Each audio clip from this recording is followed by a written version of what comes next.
Good morning, everybody. Orange J here with another War of the Visions video, and today we are going to talk about vision card stacking, because this Wednesday in War of the Visions, we get the option for sub-vision cards, which means if you have a level 99 UR vision card, you can equip a sub-vision card on that character. However, you do not get full benefits of the sub-vision card. The stats, there's a modifier that will apply to them that will bring them down. The buffs, the unit buff, the group buff, you don't get 100% of those stats, or it would just be insane. Instead, I'm going to kind of walk you through exactly how that works. I'm going to show you the modifiers, how they will apply. But first, let's walk through Vow of Love. You see Vow of Love on the screen. I'm going to use this as kind of a introduction, and I want to start by talking about how vision cards have two different areas. There's the stat area up here on top. This is like HP, attack, magic, defense, spirit, all these stats. Then there's the buffs, the party ability buff and the bestowed effect buff. There are two different sets of modifiers that apply to both of these. On the top here, you will basically get 50% of every one of these stats, except for attack and magic, which you will get 30% of. To show you exactly what that looks like, check out this picture right here. Here's Vow of Love, and above that gray box, that's the stats. Vow of Love has 346 HP, 48 attack, and 69 magic.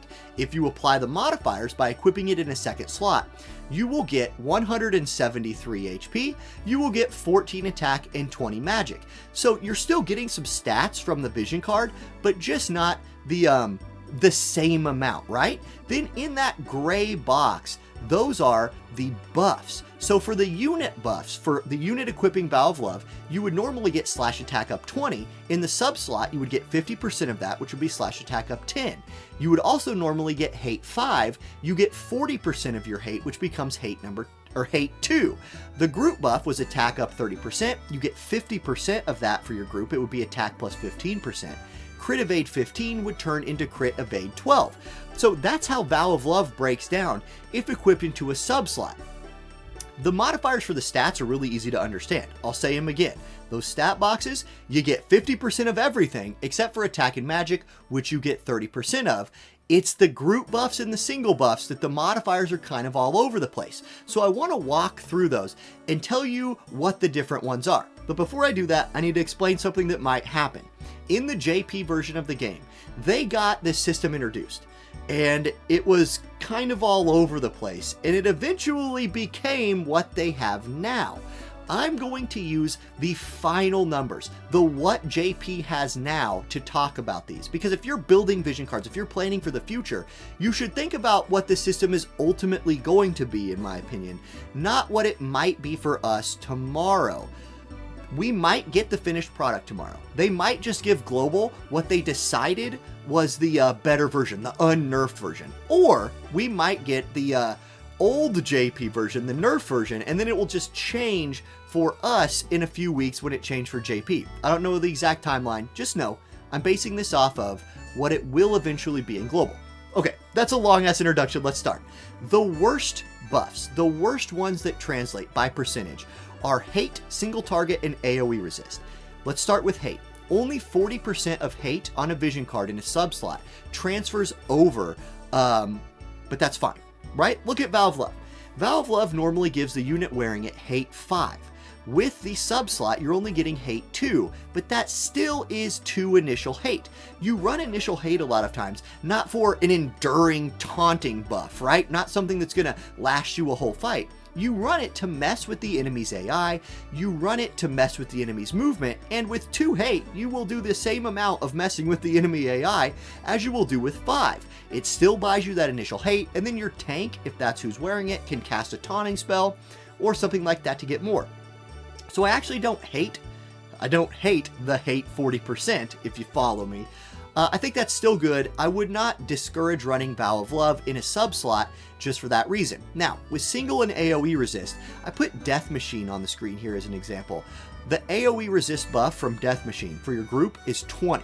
It goes down to 6 in a sub slot. I think that's not good.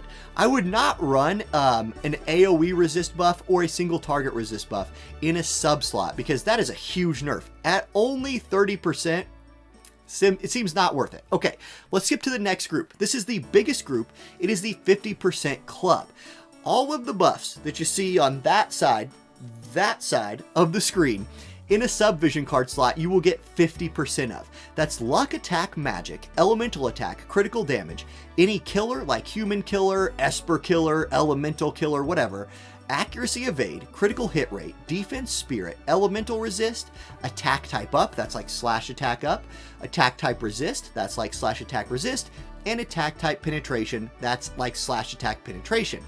With the attack penetration one, I do want to mention, we don't know for sure if it's 50% here. This is a really hard number to test, and every time I've seen somebody from JP talk about this, they've always asterisked this one to say, we don't know for sure, but we think it's 50%.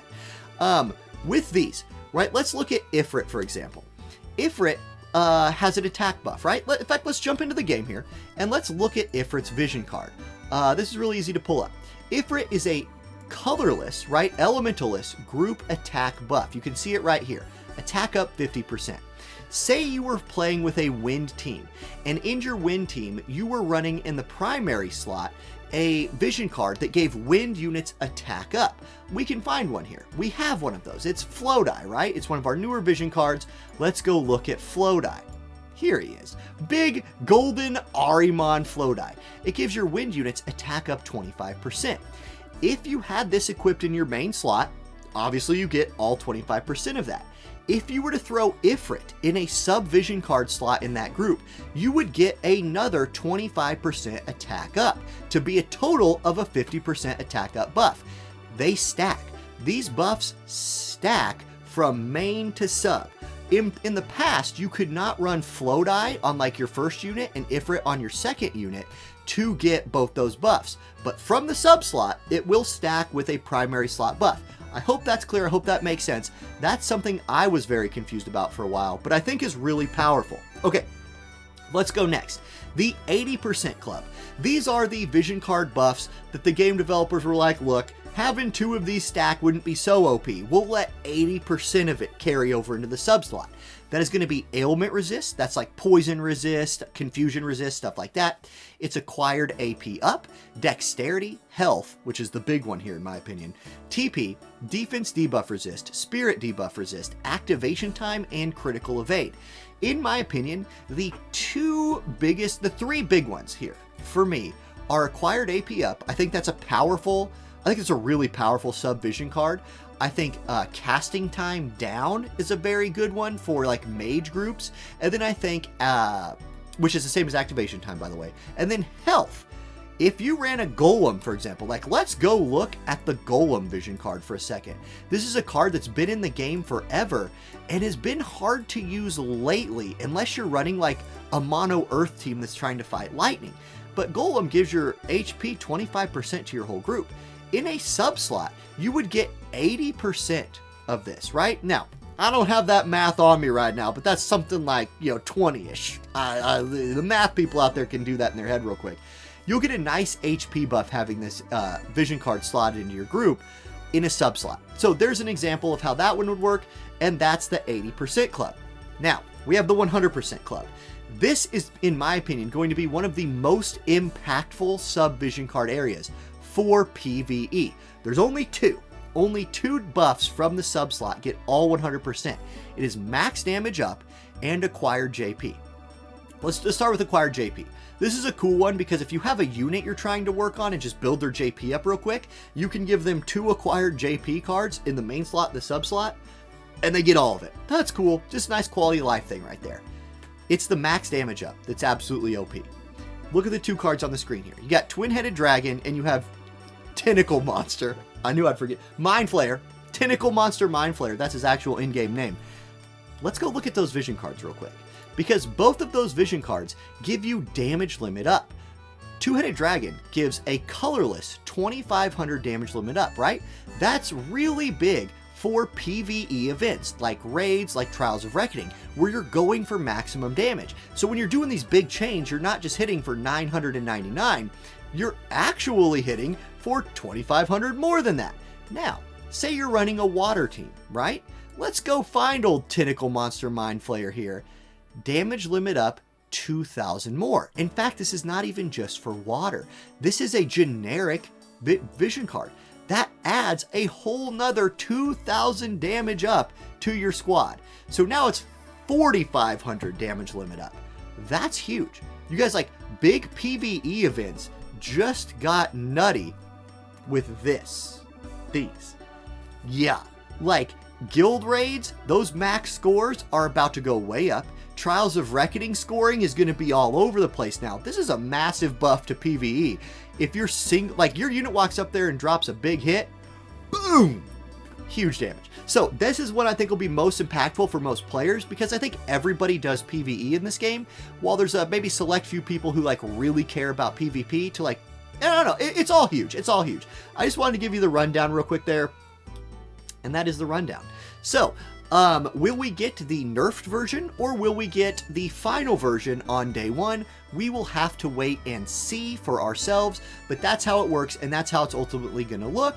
And either way, I hope this was a useful video. So if you liked it, hit that like and subscribe button. I always forget to say that in my videos, but you know, do it. It helps me out. Thank you guys for watching and I'll catch you next time. Peace.